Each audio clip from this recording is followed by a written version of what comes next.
Hello, I'm Sam Sterland. I'm a member of the NCLS research team, and you probably know us from the National Church Life Survey, which we run on the Australian Church every 5 years, or perhaps one of our other projects. And we exist to do research on the Australian Church and on the Australian community and its spirituality, and to resource the churches and Christians around Australia with what we can learn.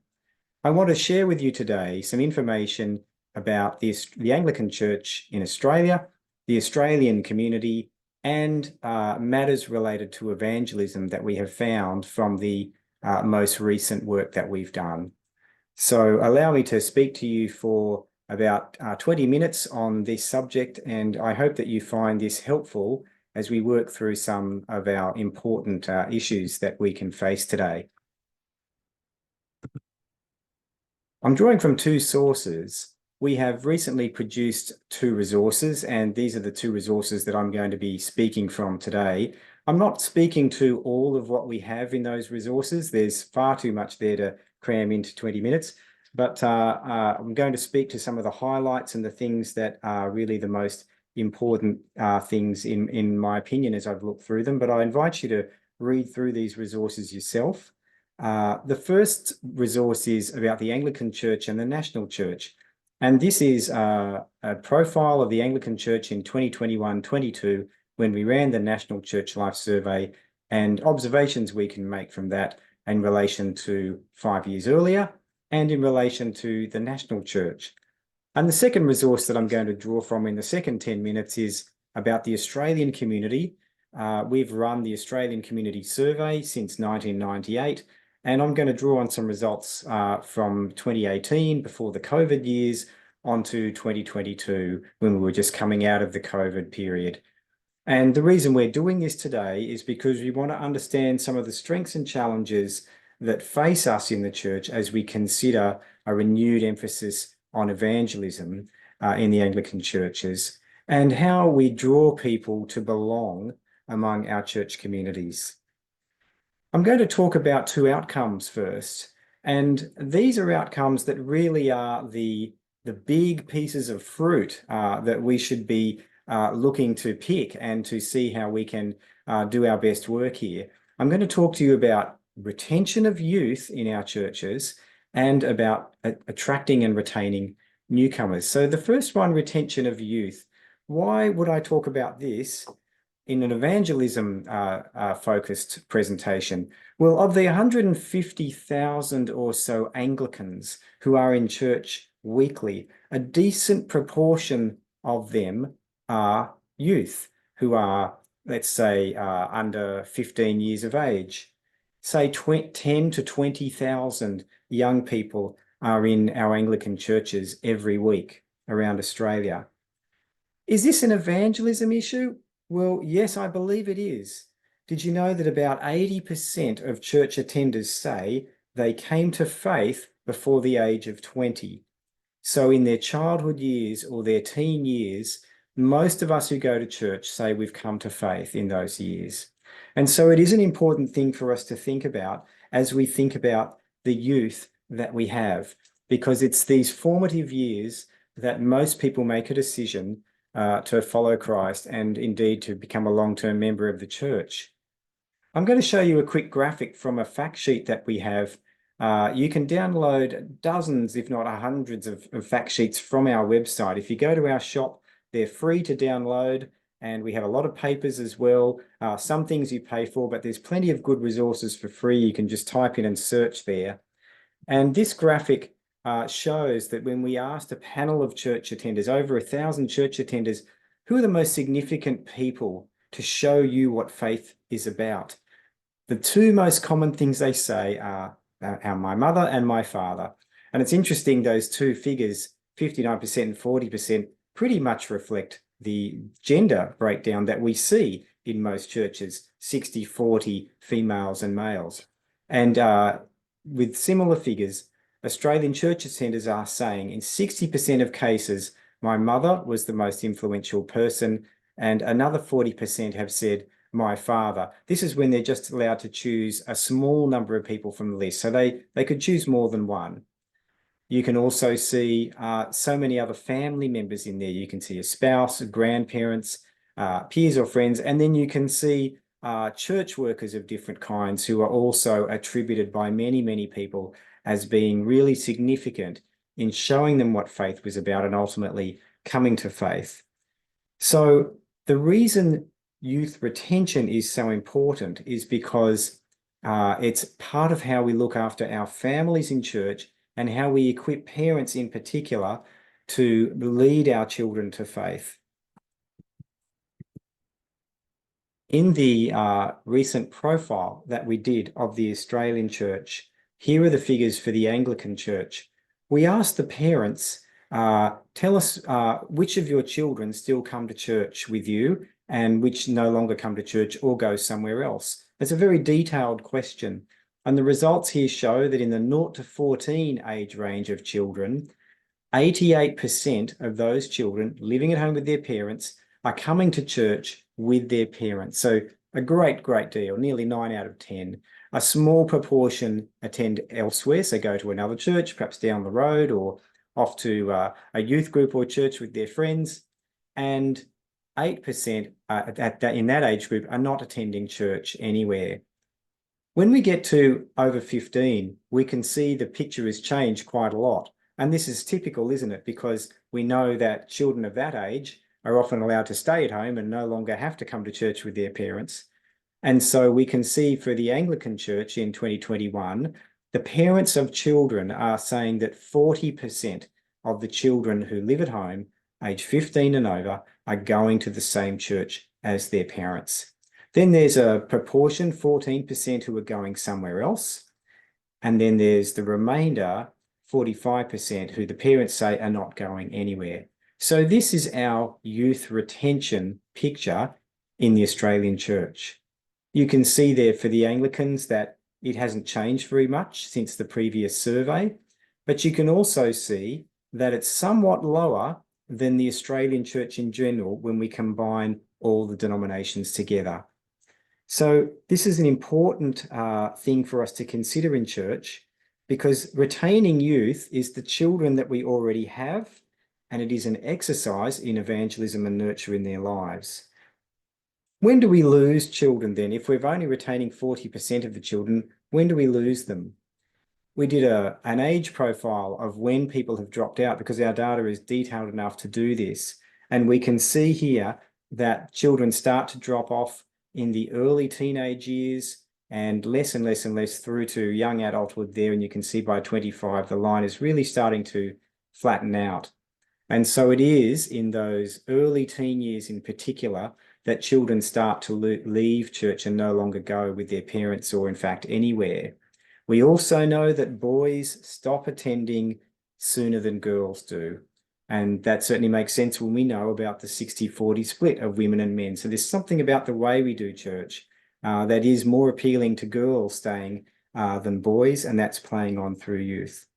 And I suppose another question to be asked, so that's when do we lose them? Another question to ask is why are we losing our children? And of course, that's a big, big question. I guess I'd like to say from what we've seen is it's partly because we don't consider that we have a fresh evangelism task for youth and young adults. We need to help our youth as they become young adults to see how their faith can fit within their emerging world, because they're not going to carry a child's faith into adulthood. And many become convinced that their faith can't make that transition or it isn't important enough. So we need to show them how an adult faith can form from a child's faith and how they can belong and contribute to the life of their faith community in church. And that, among other things, means allowing children to have leadership, allowing young people to have leadership and allowing their initiative to flourish. The groups that are most successful in retaining their youth are those that are putting resources into it. This is not something that happens just by doing church well, but it does require a focus on the youth in particular. So the second group that I want to highlight as we think about the fruits of evangelism in our churches are newcomers. So newcomers, as we use in the NCLS language, are people who are new to our church in the last 5 years, and previously they weren't attending church anywhere. So they really are new to church life in general. And I want to share with you some facts about the Australian church that will make us think about newcomers. You can see there that there are over 10,000 churches in Australia, and you can see also a comparison to other kinds of groups that you might find in a typical town or suburb. And you may not have known that the Anglican Church has more locations than any other denomination in Australia. So quite an advantage for the Anglican Church. In addition, did you know that there is a huge number of people in the Australian community who identify with the Anglican Church, even if they're not attending? So, for example, in one survey that we conducted not too long ago, we found that 17%, or about 1 in 6 people in Australia, say that they have been raised as an Anglican. We also know that in terms of attendance, for every one person attending an Anglican church every week, there are another 19 who are not currently attending regularly. So this is a really high sense of identification and potentially openness to coming to an Anglican church. Quite an advantage we feel when you think about connecting with people in the community. Did you know the most common reason for people saying why they chose their current church? Well, we have a fact sheet on that, which you can get from our shop. And the most common reason that people said is because the church was the local church of their denomination. And so that just highlights again the value of the Anglican Church having so many locations and such a high level of identification. Secondly, you can see it was convenient. So the fact that the church is so much spread across most suburbs and towns is a real advantage. But if they visit our church, will they stay? Why would they want to come along, and why would they want to stay? Well, for many, it is about finding answers. So the preaching and teaching matters, or that sense of God's presence and experience of the transcendent, which might come from their experience in the worship time at church as well as the preaching. But those sorts of things will be more commonly held as highly important for those who are used to church and perhaps have moved house, and that's why they're checking out a church in their new area. But for those who are new to church life entirely, we know that what matters is relationship. The sense of community and knowing people, and that all-important invitation that is the main reason people come along, is because they are invited. And so we need to remember that people are longing for this, and particularly new people, they want to know whether they will find it at your church. So what helps newcomers stay when they come to church? Relationships, first and foremost. We know that. We also know that worship services are important. They're the most significant event when we ask newcomers.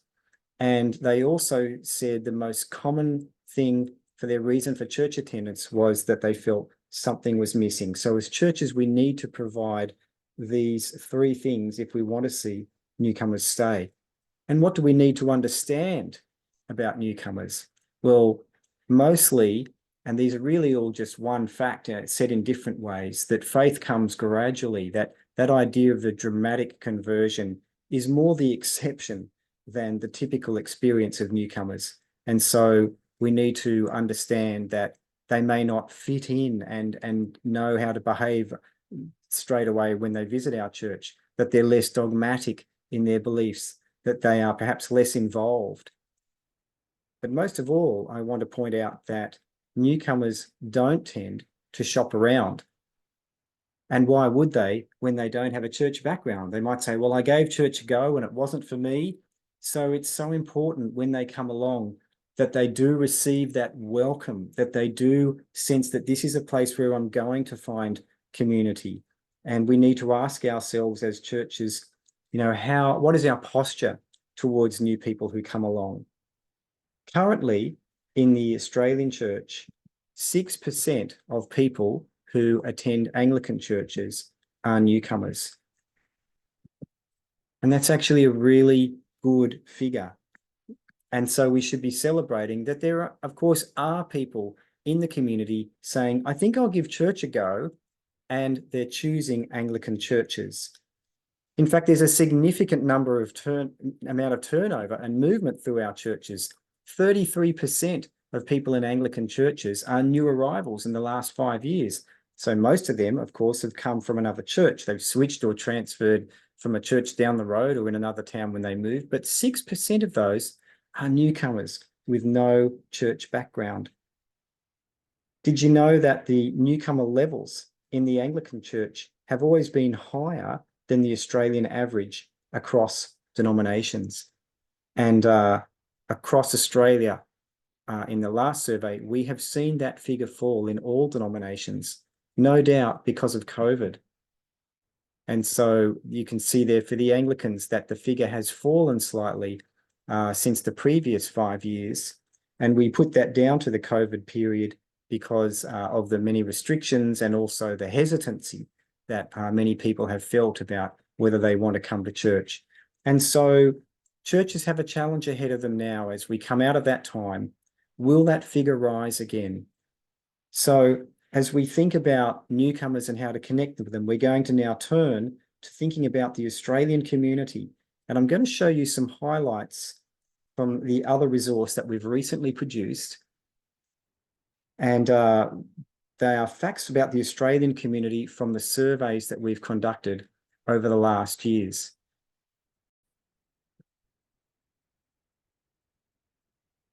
So this is the structure that we used for the resource that we produced recently, and I'm going to speak to just a few of the highlights.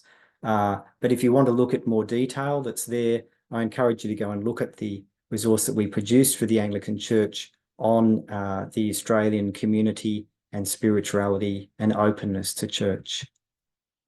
We'll start by letting you know some of the facts that we've seen in our surveys. For example, that a third of Australians agree that their religious faith or spirituality is important in their life. So there are a large proportion who say that it shapes their life decisions, their relationships, and we saw that increase during the COVID period as well, that many people were turning to questions of ultimate meaning and how to make sense of their life with so much disruption going on. 25% of Australians have had a supernatural experience of some kind, and a further third say they're open to such experiences, that they know someone, for example, who that's happened to, or they believe it could happen. So more than half of Australians say that they are open to this, and we should dismiss that idea that Australians are in general not open. That's not true. A quarter of Australians pray or meditate at least once a week. So not just beliefs, but also in terms of practice. People are active in their practice. And of course, then there's the other proportions of people who are less than once a week, but who are still praying or meditating in some sense on occasional basis. More than half of Australians believe in God or something like that, that might not use the word God, but a spirit or life force. So a large proportion of Australians have that openness there. 1 in 5 say they don't know, and another quarter say, I don't really think there is any sort of spirit or God or life force. So we see the challenges there, but we should not be thinking that Australians in general no longer believe or are closed off to this. 6 in 10 Australians say they are familiar with the Christian faith. So there's a large proportion there that are comfortable with teachings and who are perhaps open to learning a bit more. And then, of course, we see there's groups that say they don't know very much. When it comes to asking a specific question like, what's your understanding of Jesus Christ? Only half of Australians in our most recent figures said they understand Jesus to be a real person who actually lived. And I can remember sharing this. We shared this with, people who work in this space, and they say, well, we've still got plenty to do, haven't we, to educate people that there would be 1 in 5 people who think he was a mythical or fictional character, and another quarter who who don't know, even though historians in general really aren't in any dispute about the existence of Jesus. And when we ask specifically about Jesus and perhaps his best known detail is the resurrection from the dead, 4 in 10, more than 4 in 10 Australians believe in the resurrection of Jesus from the dead. So there's a significant number that still understand that and hold on to that, whether they believe it exactly as described in the Bible or whether they know that story in some sense from their own learning and teaching. 31% say they don't believe, and another quarter say they don't know. We're seeing that figure come up a lot, aren't we? A quarter of people who say, I don't know. And so there's actually, that should represent openness to us too, that they're open to learning more. We also know that a large proportion of Australians, 4 out of 5, say they know someone who identifies as a Christian, and a slightly smaller number say they have a connection to someone who attends church. So you can see the breakdown there of what that connection might be: their spouse, a parent, one of their children, a family member. And so there is a high level of connection to people who go to church. And so the idea that they know someone who might invite them along. And that's where we come back to relationship, as we've spoken of before. Relationship is, we know, the most important factor in accepting an invitation to church. So we need to encourage our people to be bold and to be inviting, because many people are open and are just waiting for that invitation. And the other things that would affect whether they are open to coming to your church is whether they are confident that they would be made welcome, whether it's a hospitable place, their impression of the church, and whether it's doing good work in the community. People are very supportive of that idea. If the church is convenient, inclusive, timely, what am I in for when I get there? How long is it going to take? Will I be accepted as I am? And social, will I get a chance to connect with people? And will it be clear to me what I'm experiencing? So these things all are part of what church leaders need to be considering as we think about our church being a welcoming place for visitors and newcomers from the community. Just want to sum up with a few things then, because we've seen some facts, but we need to see the opportunities as well. There is a knowledge gap among Australians. There are, especially among younger Australians, we know that there is plenty that we can continue to teach people about Jesus and about faith. But that is an opportunity to educate, and that the community mostly see themselves as spiritual or religious and agree that the church has a role to teach people. We also have opportunities for connection in our church attenders being involved in the local community in informal acts of service. You can see more about that in the detailed report. The church programs that churches run. We saw how the church is widespread across Australia, and that most Australians know a Christian and someone who attends church. And we know that many Australians are open to getting involved in church, and there is a proportion that are not taking it up because they are not being invited, or they're not sure, they're too unsure about what their experience would be. So we need to continue to work on the relationships in our lives and be bold enough to invite, and to think about how our churches can be that welcoming, inclusive place for them to come to.